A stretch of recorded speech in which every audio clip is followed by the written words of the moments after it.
Amis, bonjour à tous et à toutes et bienvenue à notre rendez-vous quotidien consacré à la méditation de la parole de Dieu. Nous sommes le mardi 11 janvier 2022. Vous faites bien de vous connecter. C'est parti pour la halte spirituelle. Nous sommes en Marc au chapitre 1er du verset 21 au verset 28.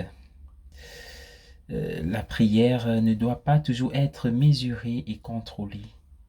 Elle peut parfois être spontanée et franche. Nous avons un bon exemple de ce type de prière dans la première lecture d'aujourd'hui. Il est dit qu'Anne a parlé à Dieu du fond de son chagrin et de son ressentiment. Sa prière était silencieuse. Le prêtre Élie n'a rien entendu et a seulement vu ses lèvres bouger. Pourtant, elle était pleine d'émotion. Comme elle le dit à Élie, elle déverse son âme devant le Seigneur.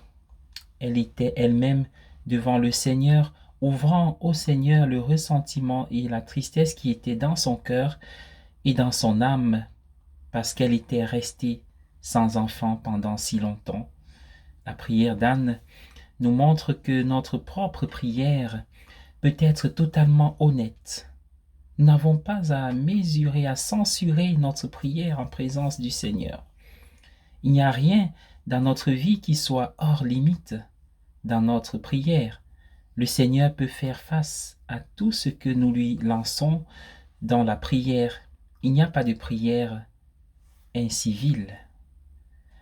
Dans l'Évangile, l'homme possédé s'adresse à Jésus de la même manière directe qu'avec Anne, nous avons pu découvrir. Anne s'adresse à Dieu de manière libre et directe. Pareil pour cet homme. Il s'écrit: que nous veux-tu, Jésus de Nazareth? Es-tu venu pour nous perdre?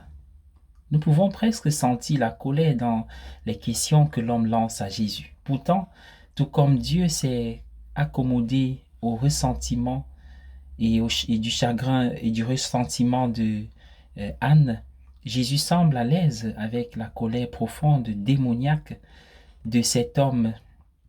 Jésus répond par une parole qui apaise l'homme et le libère de son démon.